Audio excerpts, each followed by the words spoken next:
Hello students, good morning. Today we'll be discussing about Apache Pig. In that especially we'll be discussing about pig architecture. In the previous session we have discussed what is Apache Pig and what is the use of this tool. Actually Apache Pig is a component in Hadoop which is a data flow language. Apache Pig is a data flow language, or it is also called as a tool. This component or this Apache Pig is used to process large amounts of data set.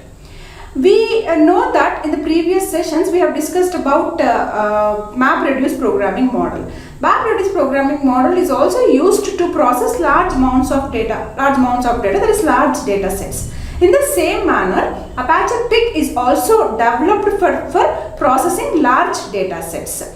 The MapReduce is also meant for processing large amounts of data. Similarly, Apache Pig is also meant to process large amounts of data set.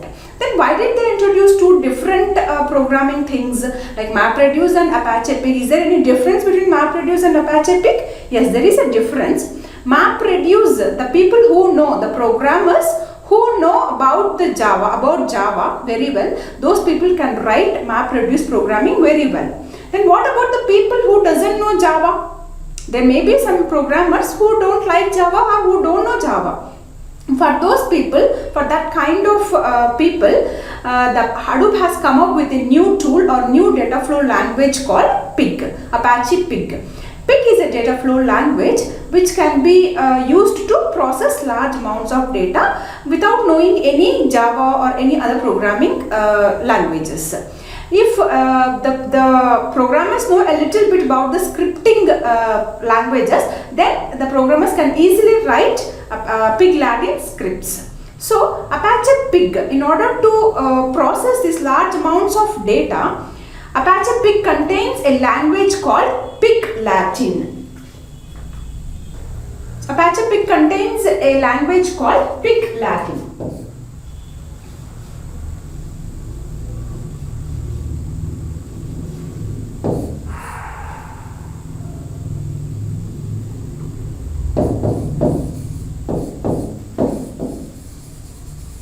Pig Latin is a language.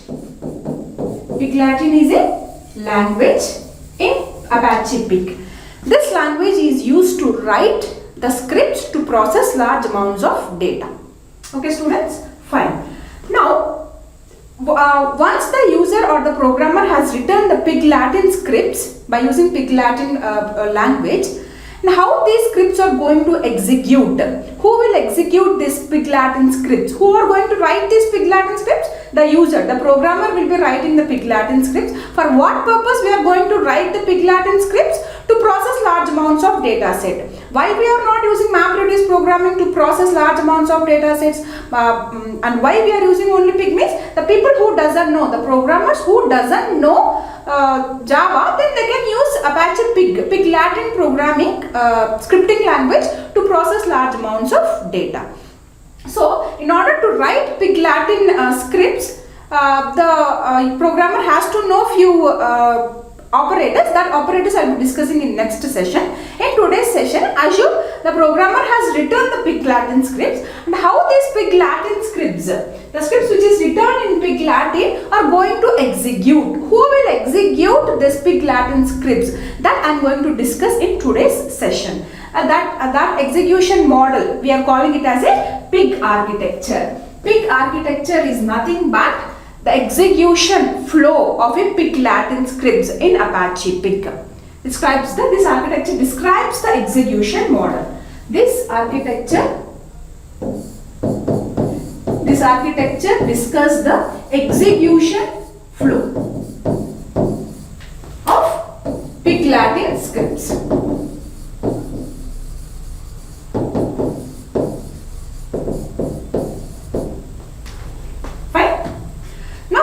We'll look at this Pig architecture in detail. If you observe in the architecture, I have drawn the architecture here. At first, I show the user, the programmer. The programmer has written the Pig Latin scripts. The programmer has written the Pig Latin scripts where he is going to write, he or she going to write this pig Latin scripts? For that, we are having many modes. For time being, in this class, I'm going to introduce a shell called grunt shell. It is an interactive shell. It is an interactive shell. Grunt shell is an interactive shell wherein the programmer can write the pig Latin scripts. Where the programmer is going to write the pig Latin scripts? In which environment the programmer is going to write the pig Latin scripts? In an environment called grunt shell. Grunt shell is a interactive shell environment which is provided to write pig Latin scripts and to execute the pig Latin scripts. This is the environment. This is the interactive. Grunt shell is an interactive shell. Grunt shell is an interactive shell to write pig Latin, to write and execute,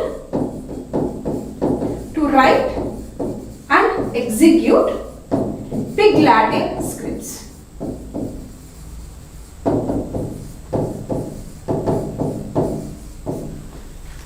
We are using grunt shell to write and execute pig Latin scripts. Who will write the pig Latin scripts? The programmer will write the pig Latin scripts. Where he will write the pig Latin scripts? He will write it in a shell called grunt shell. Okay, fine. After writing the pig Latin scripts, now these scripts, whatever the scripts we have given in the grunt shell, that will be given for execution. In the execution flow, how the flow will be, how the pig Latin scripts are going to execute, that I will be concentrating from this part. After writing the pig Latin scripts, now those pig Latin scripts will be given to the parser. Who is the next component? Next component is the parser. The parser will take the pig Latin scripts. It will take all the pig Latin scripts written by the programmer. This parser will do the following things. I will specify the things here. The parser will do the following things. It will take the pig Latin scripts and it will do, the first one is syntax checking. The parser will do syntax check of the pig Latin scripts. Whatever the scripts written by the user, those scripts syntax check will be done by the parser, and it will also do type check. Type checking will be done by the parser. Type checking will be done by the parser, as well as the last one. It's a very important one. The parser will construct a DAG. The parser will construct a DAG for the given pig Latin scripts. DAG stands for Directed Acyclic Graph. DAG stands for Directed Acyclic Graph. This is a graph. We know what is a graph. But this graph doesn't contain any cycles. It should not contain any cycles, and there should be directed edges. That is called as directed acyclic graphs. This is a graph which does not contain any cycles, and there should be some directions. The flow should be there. The direction flow should be there. That is called DAG. The parser will construct the DAG for the given pig Latin scripts. In the DAG, an example of the DAG I will be showing here. How the DAG looks like. Assume the DAG will be like this.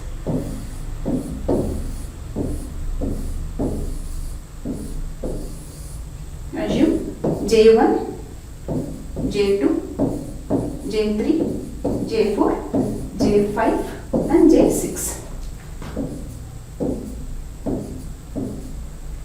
This is an example of DAG. DAG looks like this actually. Okay. J stands for job. Job 1, job 2, job 3, job 4, job 5, job 6. The graph should not contain any cycles, as well as there should be a direction. I have specified the directions also here. This is an example of the DAG. Whatever the scripts you have written, that script will be converted into a DAG. It was represented with DAG. DAG contains nodes. These are called as nodes. These are all nodes. And it also contains edges. These are all edges. Okay. These nodes represents the operators. We will be discussing about the operators in the next class. The nodes are the relational or logical operators, and the edges represents the data flow. How the data is flowing in between the jobs. It represents the data flow. So whatever the scripts you have written, that scripts will be given to the parser. The parser will do syntax check, type check, as well as it will construct the DAG. DAG stands for Directed Acyclic Graph, which contains nodes and edges. Nodes represents the related logical operators and the edges represents the data flow. Here if you observe, once this job has been completed, then only the output of this job is given to this job 3. Similarly, once the job 2 has been completed, then the output of this will be given to job 4. Once J3, J4 has completed, the output is given to J5. Likewise, the plan will be generated. The parser will generate the logical plan. The parser will generate the logical plan in the form of DAG. In the form of DAG. DAG is a logical plan. How we are going to execute these scripts? The parser will give the logical plan. That plan we are calling it as a DAG. Okay, students? Fine. Now, once the parser has generated the DAG, that DAG is the output. That DAG is output from the parser. That we are calling it as logical plan. Logical plan. Okay? That will be input to the optimizer. What is the next component? Next component is the optimizer. That will be the input to this optimizer. The optimizer will optimize the given logical plan. It will take this logical plan and it will optimize the logical plan by applying some projections. It will apply some projections and some push downs. By applying some projections, some other operations, the optimizer will optimize the given logical plan and generates the optimized logical plan. Okay, we'll see. Now the inputs to this parser is Pig Latin scripts. Okay, scripts are the inputs to the parser. Parser output is DAG. Then I am calling it as logical plan. And optimizer will take this logical plan and produces optimized logical plan. It produces optimized logical plan. Okay, fine. Now this optimized logical plan will be the input to the compiler. Now the next component is compiler.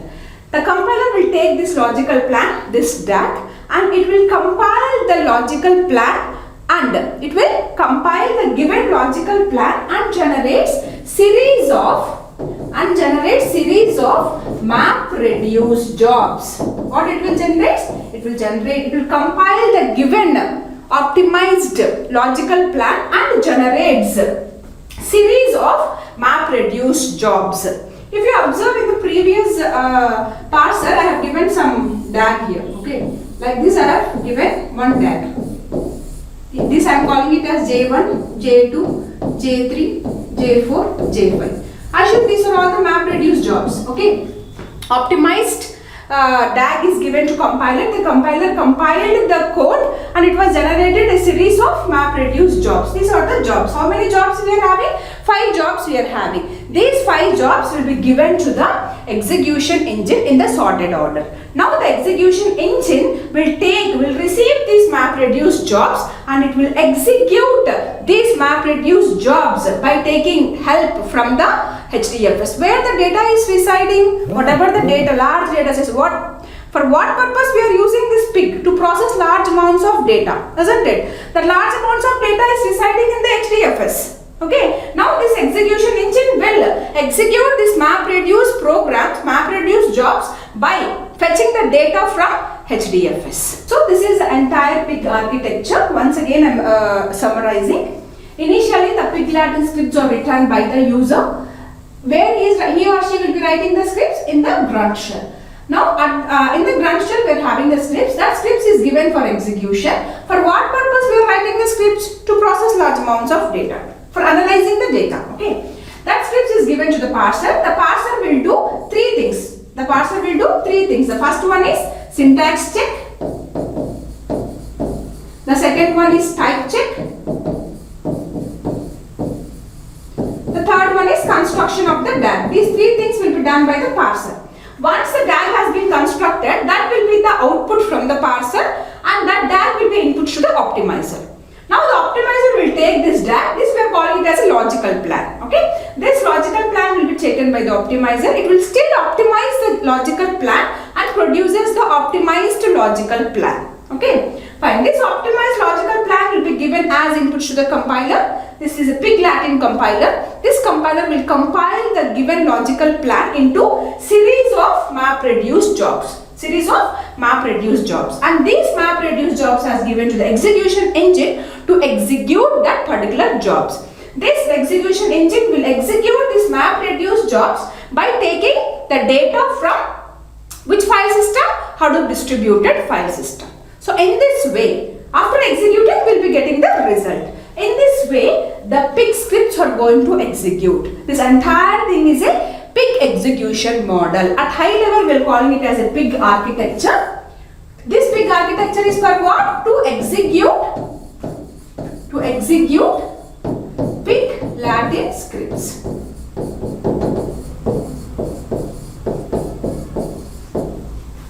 Okay, students? Fine. Now, one more thing I need to clarify to you. Here, whatever the scripts you have written, that ultimately changes into map-reduced jobs. In Hadoop, whatever the languages you are using, whether it is a pig or it is Spark or whatever it is, you can use even Spark also, that jobs will be ultimately converted, that particular scripts will be ultimately converted into map-reduced jobs. Underlying abstraction is map-reduced jobs. These map-reduced jobs will be executed by this execution engine. Here, one thing is, which is better? Map-reduced programming is better to process large amounts of data, or pig is better to process large amounts of data? If that question arises, then the answer for that question, which programming model or which language is best suitable to process large amounts of data when compared with MapReduce and pig? MapReduce is the best programming model to process large amounts of data. Why? Why MapReduce programming is the best programming model means, though you are using pig here, ultimately these pig scripts are drawn to map-reduced jobs. It was converted into map-reduced jobs and then it has to execute the map-reduced programs, map-reduced jobs. In map-reduced programming model, we will be writing directly the map-reduced programs and it will be executed by the execution engine. Here, we have to write the scripts. That scripts needs to be converted into MR job and that MR job needs to be executed. There is a lengthy process here when comparative to map-reduced job. The converting the pig scripts into map-reduced phase is an extra phase in Apache Pig. So when compared with the map-reduce, Apache Pig performance will be little lower. Okay, students? So we have discussed about the pig architecture in today's session. In the next session, I will be coming with pig data models, different data types supported by pig. So thank you, students. We'll meet in the next session. Have a nice day.